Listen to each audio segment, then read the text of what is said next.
মিনারের সুর কি তুমি শোনো না? আসসালামু আলাইকুম ওয়া রাহমাতুল্লাহি ওয়া বারাকাতুহু। বিসমিল্লাহ ওয়াল হামদুলিল্লাহ ওয়াস সালাতু ওয়াস সালামু আলা রাসূলিল্লাহ ওয়া বা'দ। প্রিয় দর্শক, মাহে রমাদানের শুভেচ্ছা জানিয়ে শুরু করছি আপনাদের প্রিয় চ্যানেল জিটিভির পর্দায় মাহে রমাদানের বিশেষ আয়োজন বিআরবি কেবলস নিবেদিত সরাসরি প্রশ্নোত্তরমূলক অনুষ্ঠান জিজ্ঞাসা ও জবাব, powered by BRB hospitals limited. প্রিয় দর্শক, পুরো রমাদান জুড়ে আমরা আছি আপনাদের সাথে আপনাদের জীবন ঘনিষ্ঠ প্রশ্নের সারাই সমাধান দেওয়ার জন্য। তারই ধারাবাহিকতা আজকেও আমরা আপনাদের জীবন ঘনিষ্ঠ প্রশ্নের সারাই সমাধান দিব। প্রিয় দর্শক, প্রতিদিন আমরা সুনির্দিষ্ট একটা বিষয়ের আলোচনার মাধ্যমে আমাদের অনুষ্ঠান শুরু করে থাকি। আজকে আমরা আলোচনা করব রমাদানের শেষ দশকের বিশেষ আমল ইতিকাফের গুরুত্ব ও তাৎপর্য। আপনাদের সাথে আছে আমি মোয়াজ্জেম হোসেন, আর আপনাদের জীবন ঘনিষ্ঠ প্রশ্নের সারাই সমাধানের জন্য আমাদের স্টুডিওতে আমন্ত্রিত হয়েছেন দেশের বিদগ্ধ একজন ইসলামিক স্কলার। আমাদের সাথে আছেন কুষ্টিয়া ইসলামী বিশ্ববিদ্যালয়ের Al Quran and Islamic studies বিভাগের সম্মানিত professor doctor Nasir Uddin Mizi sir. আসসালামু আলাইকুম ওয়া রাহমাতুল্লাহ। ওয়ালাইকুম আসসালাম ওয়া রাহমাতুল্লাহ। স্যার কেমন আছেন? আলহামদুলিল্লাহ, আপনি কেমন আছেন? আলহামদুলিল্লাহ। প্রিয় দর্শক, আপনারা ওই অনুষ্ঠানে অংশগ্রহণ করতে পারেন। অংশগ্রহণ করার জন্য আমাদের টিভি স্ক্রিনে দেওয়া নাম্বারে কল করুন এবং আপনাদের জীবন ঘনিষ্ঠ প্রশ্নের সারাই সমাধান জানুন। স্যার, আমরা ইতিকাফ সম্পর্কে আপনার থেকে একটু শুনতে চাই। আলহামদুলিল্লাহ রাব্বিল আলামিন ওয়াসসালাতু ওয়াসসালামু আলা আশরাফিল আমবিয়া ওয়াল মুরসালিন, আম্মা বা'দ। আপনি আজকে ঠিক এই মুহূর্তে আমাদের সামনে যে বিষয়টি উপস্থাপন করেছেন, দূরে এবং কাছে যারাই শুনছেন সবার উদ্দেশ্যে আমার কথা হচ্ছে, রমজানের সবচেয়ে আকর্ষণীয় আমলের মধ্যে একটি হচ্ছে ইতিকাফ। ইতিকাফ শব্দের শাব্দিক বিশ্লেষণে দেখা যায় আকাফা ইয়াকুফ মানে হচ্ছে আল হাবসু ওয়া লুজুমু শাই ওয়া মানউহু। এই জন্য কোরআনে কারীমের মধ্যে আল্লাহ এরশাদ করেছেন ওয়াল হাদিয়া মাকুফান আন ইয়াবলুগা মাহিল্লা। কোনো বিষয়কে বন্দি করা, বাধাগ্রস্ত করা, কিংবা এ অর্থেও হয় ভালো হোক আর মন্দ হোক সেটার প্রতি নিজের প্রচণ্ড রকমের মানসিক বন্ধাত্ম সৃষ্টি করা, প্রচণ্ড আকর্ষণ অনুভব করা। এই জন্য কোরআন শরীফে অন্য এক জায়গায় আল্লাহ বলেছেন যে মা হাদিহি তামাতিরুল্লাতি আনতুম লাহা আকিফুন। এই সকল প্রতিকৃতি তোমাদের কি হলো এগুলোর, যেগুলোর প্রতি তোমরা প্রচণ্ড রকম আকর্ষণের এগুলোর ইবাদত করো, এগুলোকে নিজেদের জন্য করে নিয়েছ। তো এখানে আকফুন শব্দের অর্থ ব্যবহার করা হয়েছে, আকাফা ইয়াকুফের ব্যবহার হয়েছে।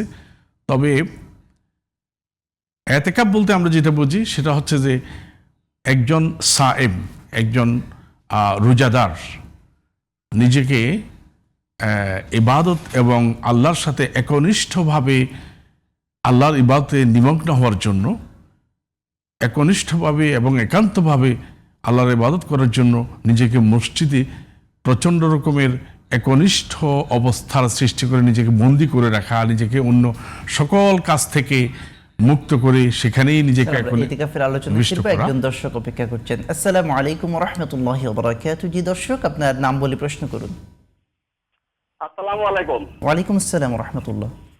আমি সিরাজগঞ্জ থেকে আজাদ হোসেন বলছিলাম। জি বলুন। হুজুর, আমার তিনটা প্রশ্ন। জি বলুন।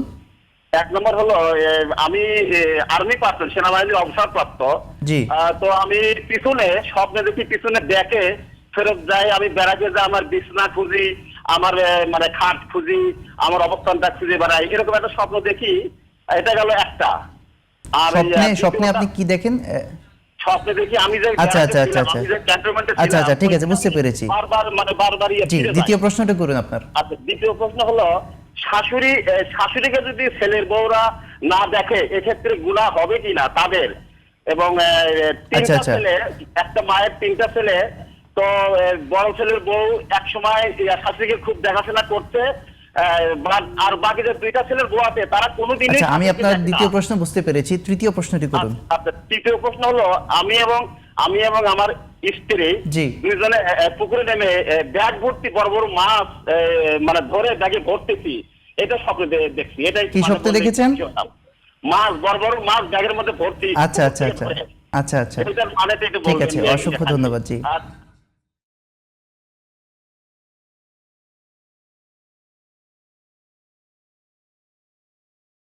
রাহমাতুল্লাহ।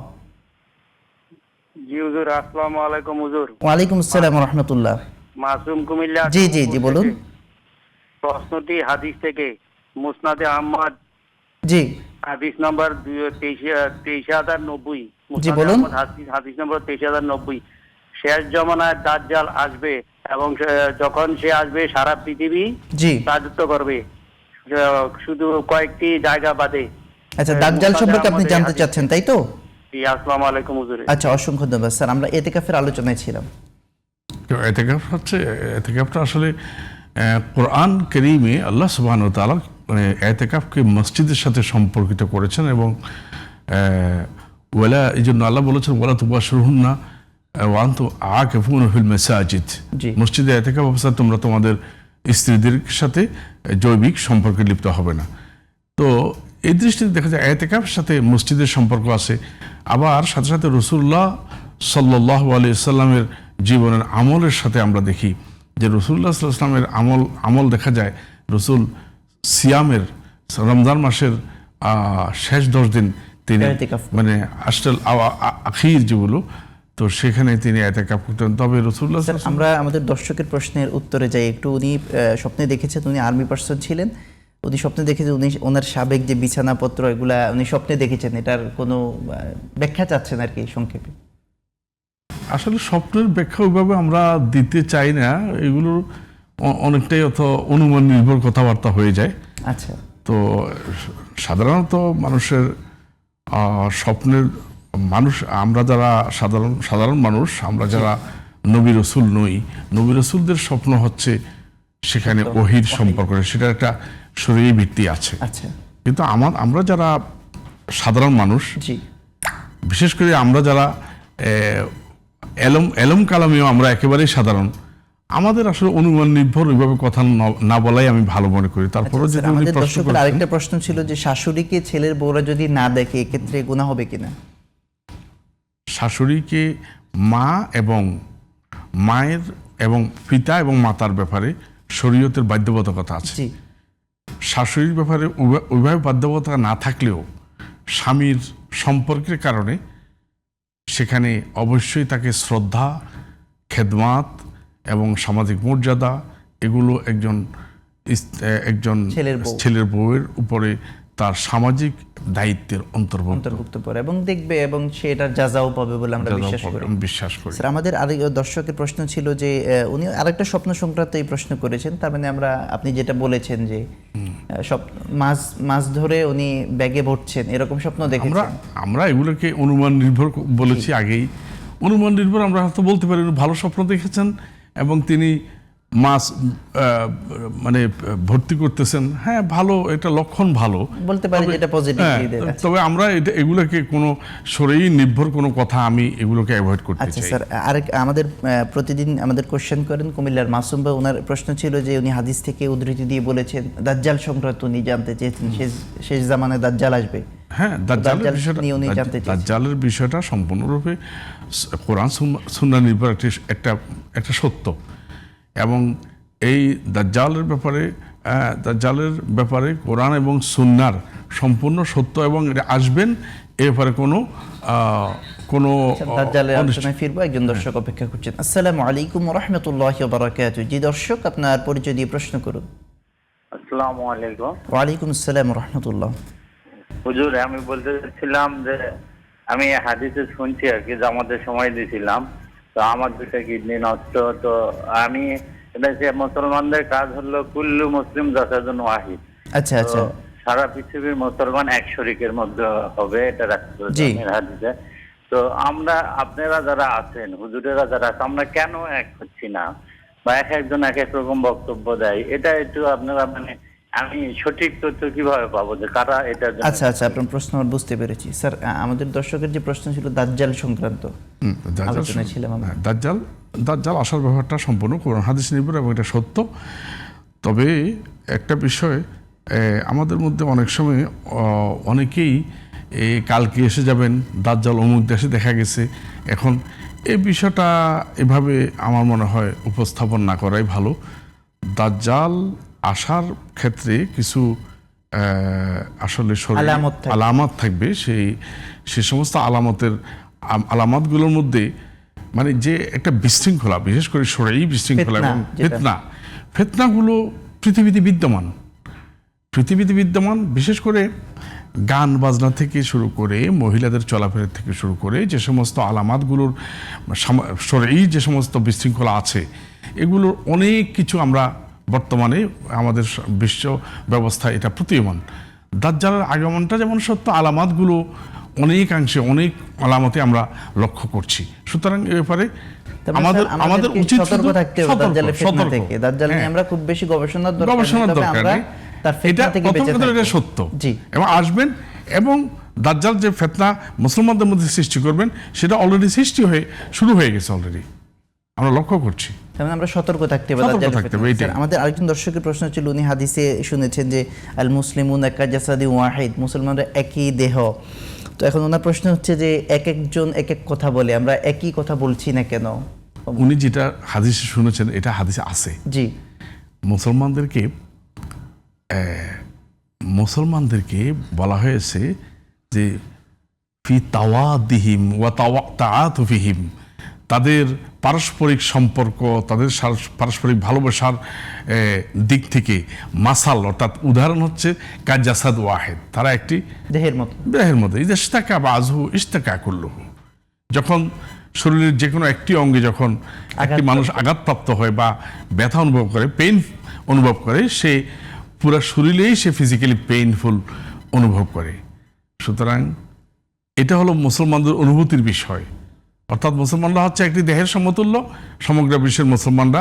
এটা মুসলমানদেরকে এই হাদিসের মাধ্যমে মুসলমানদের একটা কম্প্রিহেন্সিভ ইউনিটি বা একটা ব্যাপক ঐক্যের প্রতি তাদের উৎসাহিত করা হয়েছে যে মুসলমান তোমরা নিজেদেরকে ওই ভারতীয় মুসলমান, পাকিস্তানি মুসলমান, মধ্যপ্রাচ্যের মুসলমান, ভারতের মুসলমান, এটা ভাবার কোনো উপায় নেই।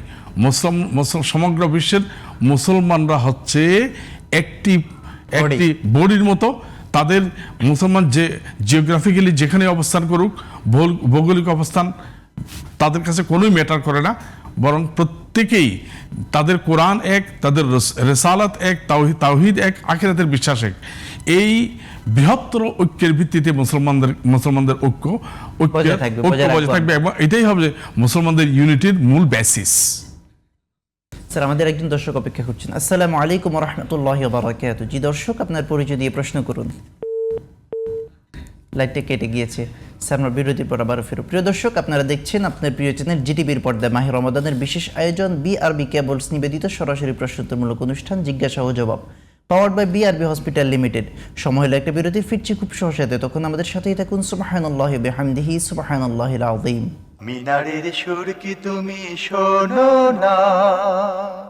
আসসালামু আলাইকুম ওয়া রাহমাতুল্লাহি ওয়া বারাকাতুহু। প্রিয় দর্শক, বিরতির পর আবারও ফিরে এলাম আপনাদের প্রিয় চ্যানেল জিটিভির পর্দায় মাহে রমাদানের বিশেষ আয়োজন বিআরবি কেবলস নিবেদিত সরাসরি প্রশ্নোত্তরমূলক অনুষ্ঠান জিজ্ঞাসা ও জবাব, powered by BRB hospital limited. প্রিয় দর্শক, আপনারা এই অনুষ্ঠানে অংশগ্রহণ করতে পারেন। অংশগ্রহণ করার জন্য আমাদের টিভি স্ক্রিনে দেওয়া নাম্বারে কল করুন। আমাদের স্যার আপনাদের সারাই সমাধান দেবেন ইনশাআল্লাহ। স্যার, আমরা আজকে আলোচনা করছিলাম ইতিকাফ নিয়ে। একজন দর্শক অপেক্ষা করছেন। আসসালামু আলাইকুম ওয়া রাহমাতুল্লাহি ওয়া বারাকাতুহু। জি দর্শক, আপনার পরিচয় দিয়ে প্রশ্ন করুন। আসসালামু আলাইকুম রহমতুল্লাহ। ওয়ালাইকুম সালাম রহমতুল্লাহ। আর প্রশ্ন কি যে আমরা আমরা স্বামী স্ত্রী নামাজ পড়ি, আমি যদি নামাজ না পড়ি, সে নামাজ পড়তে মনস্বর হয় না। জি, স্বামী স্ত্রী নামাজ পড়েন, এখন আপনি যদি নামাজ না পড়েন, সেটা কি পড়া যাবে না তাই আপনাকে আপনার প্রশ্নটা একটু আবার বলুন। নামাজ না পড়লে হয়তো ভালো লাগে না, দুইজনই মানুষ, স্বামী স্ত্রী দুইজন, আর কেউ নাই বাসায়। আচ্ছা, স্বামী স্ত্রী দুইজন নামাজ না পড়লে ভালো লাগে নাই তো? আচ্ছা স্যার, আমাদের দর্শকের প্রশ্ন ছিল যে ওনারা স্বামী স্ত্রী দুইজন বাসায় শুধু, তো নামাজ না পড়লে ওনাদের কাছে ভালো লাগে না, এক্ষেত্রে ওনারা পরামর্শ কি? এটা একেবারেই কমন বিষয়। মুসলমান যদি হয়ে থাকেন, স্বামী স্ত্রী দুজনে আছেন, এই অবস্থায় ভালো না লাগার বিষয়টি ইমানের পরিচয়। যদি নামাজ না পড়েই ওনারা খুব শান্তিবোধ করতেন, তাহলে এটা আমরা বলবো এটা কুফরির আলামত। নামাজ সম্পর্কে যাদের এই অভিব্যক্তি, অর্থাৎ নামাজ না পড়লে ভালো লাগে না, এটা একেবারে আলহামদুলিল্লাহ, এটা তার কলবের মধ্যে ইমানের ভালোবাসা, আল্লাহর প্রতি ভালোবাসা, সালাতের প্রতি ভালোবাসার একটা পরিচয়। স্যার, আমরা যে আলোচনায় ছিলাম ইতিকাফের তাৎপর্যটা স্যার এত বেশি কেন মাহে রমাদানের শেষ দশকে?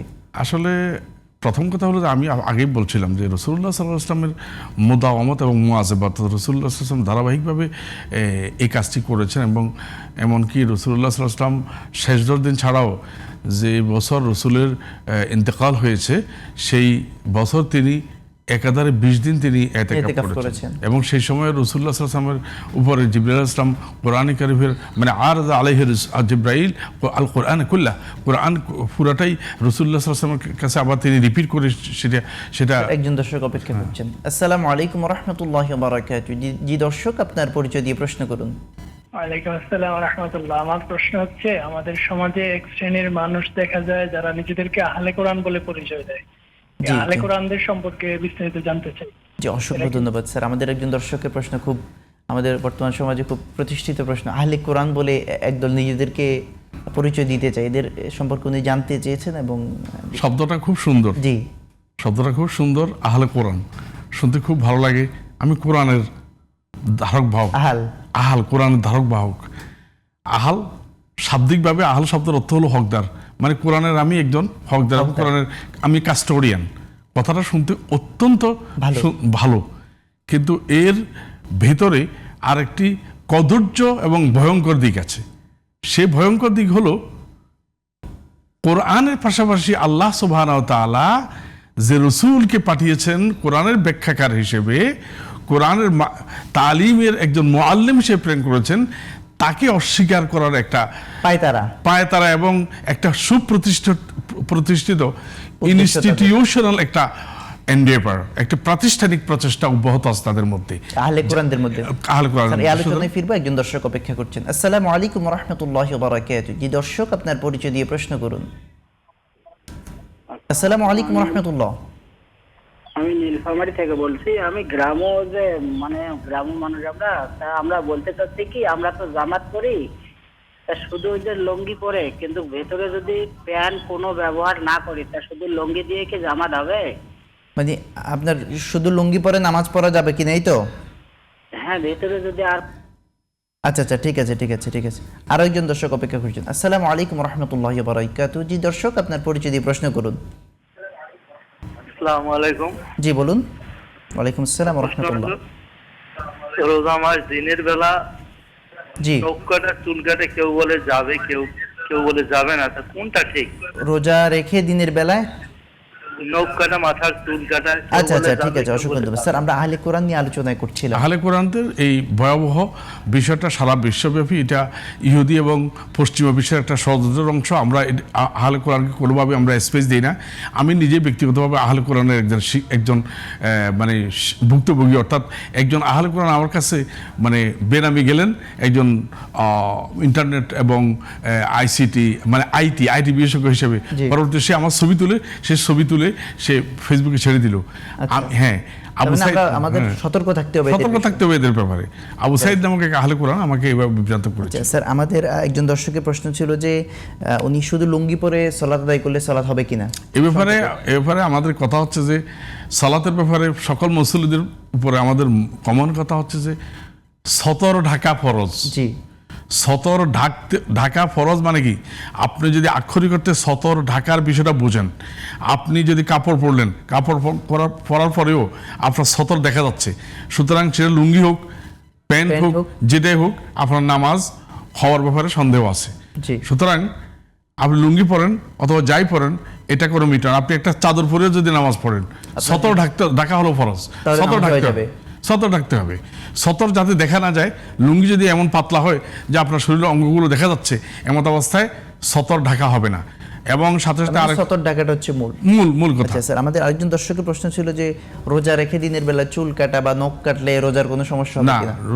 রোজা রেখে চুল কাটা, নখ কাটা, এই সমস্ত কাজ করলে এতে কোনো রোজার কোনো ক্ষতি হয় না। আচ্ছা, আমাদের একজন দর্শক অপেক্ষা করছেন। আসসালামু আলাইকুম ওয়া রাহমাতুল্লাহি ওয়া বারাকাতুহু। জি দর্শক, আপনার পরিচয় দিয়ে প্রশ্ন করুন। আমি নওগাঁ মান্দা থেকে শফিল আলম বলছিলাম। জি বলুন। যে আমার কিছু গচ্ছিত টাকা আছে, আমি এই বছর হজ করতে যাচ্ছি, কিন্তু এই টাকাগুলো আমি কোথায় রাখবো, কোন ব্যাংকে বা কোথায় কিভাবে রাখলে? আপনি এই বছর হজ করতে চাচ্ছেন, তারপর আপনার জানার বিষয় কি? আমার কিছু গচ্ছিত টাকা আছে। কিছু আমি আপনার প্রশ্নটা বুঝতে পারিনি দর্শক। আমার কিছু গচ্ছিত টাকা আছে, জমা কিছু টাকা আছে। আচ্ছা, জমা কিছু টাকা আছে, এখন আপনি টাকাগুলো কোথায় রাখবেন, এই তো? জি জি। আচ্ছা, ঠিক আছে স্যার। ওনার প্রশ্ন ছিল যে উনি এবছর হজে যেতে চাচ্ছেন, ওনার কাছে বেশ কিছু টাকা আছে, এখন টাকাগুলো উনি কি করবেন, কোথায় রাখবেন? উনার এখান থেকে এগুলো বেশি ব্যক্তিগত বিষয়।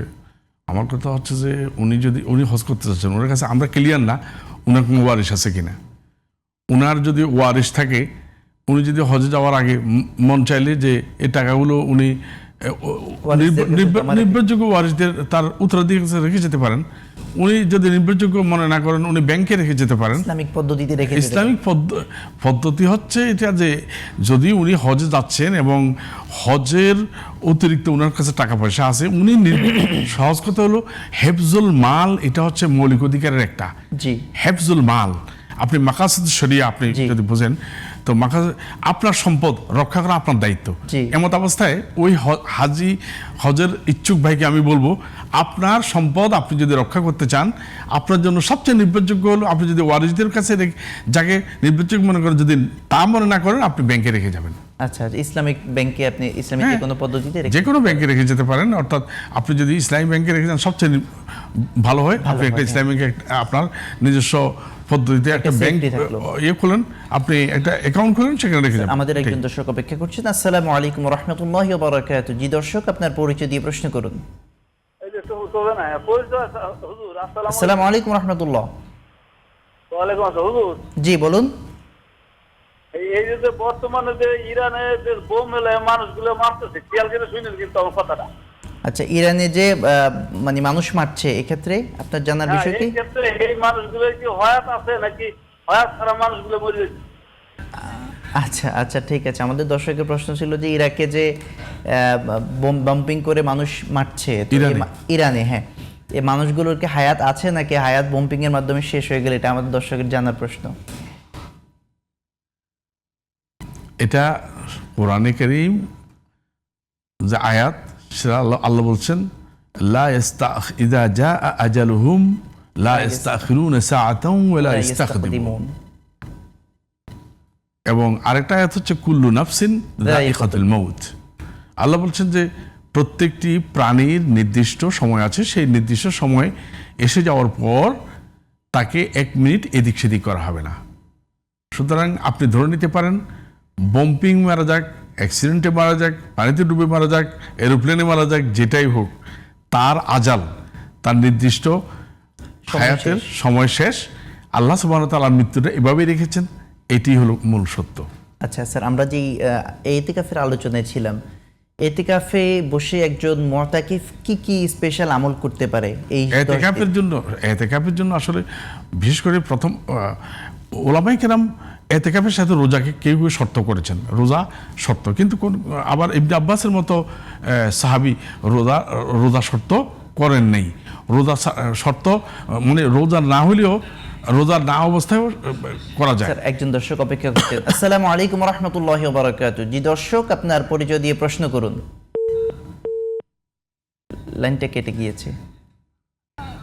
আসসালামু আলাইকুম ওয়া রাহমাতুল্লাহ। জি দর্শক, আপনার পরিচয় দিয়ে প্রশ্ন করুন। আমার প্রশ্ন হচ্ছে যে এই বোমে, আমার নাম তারেক তালুকদার, কোটালীপাড়া। জি বলুন। আমার প্রশ্ন আছে যে বোমে যে মানুষগুলো মারা যাচ্ছে, এরা কি শহীদ হবে কিনা? আচ্ছা আচ্ছা স্যার, খুব সংক্ষেপে ওনার প্রশ্ন হচ্ছে, ইরানে যে বোম্পিং করে যে মানুষ মারা যাচ্ছে, এদেরকে শহীদ বলা যাবে কিনা? ঈমান থাকা অবস্থায় কোনো ব্যক্তি এই ধরনের মৃত্যু হলে তাকে শহীদের মৃত্যু হিসেবে গণ্য করা হবে। আচ্ছা স্যার, আপনি অনেক কষ্ট করে আমাদেরকে সময় দিয়েছেন, যে কথাগুলো বলেছেন, আমাদের প্রত্যেককে আল্লাহ তাআলা আমল করার তৌফিক দান করুক। আর আপনাকে জাযাকাল্লাহু খাইরান। আমিন। প্রিয় দর্শক, আপনারা দেখছেন আপনাদের প্রিয় চ্যানেল জিটিভির পর্দায় মাহে রমাদানের বিশেষ আয়োজন বিআরবি কেবলস নিবেদিত সরাসরি প্রশ্নোত্তরমূলক অনুষ্ঠান জিজ্ঞাসা ও জবাব, power by BRB hospital limited. আজকে অনুষ্ঠান শেষ করতে হচ্ছে। দেখা হবে আগামী দিনে একই সময় একই টেলিভিশনের পর্দায়। ততক্ষণ আল্লাহ রাব্বুল আলামিন আমাদের প্রত্যেককে ভালো রাখুন, সুস্থ রাখুন। সুবহানাকা আল্লাহুম্মা বিহামদিকা আশহাদু আল্লা ইলাহা ইল্লা আনতা আস্তাগফিরুকা ওয়া আতুবু ইলাইক। ওয়াসসালামু আলাইকুম ওয়া রাহমাতুল্লাহি ওয়া বারাকাতুহু। মিনারের সুর কি তুমি শোনো না?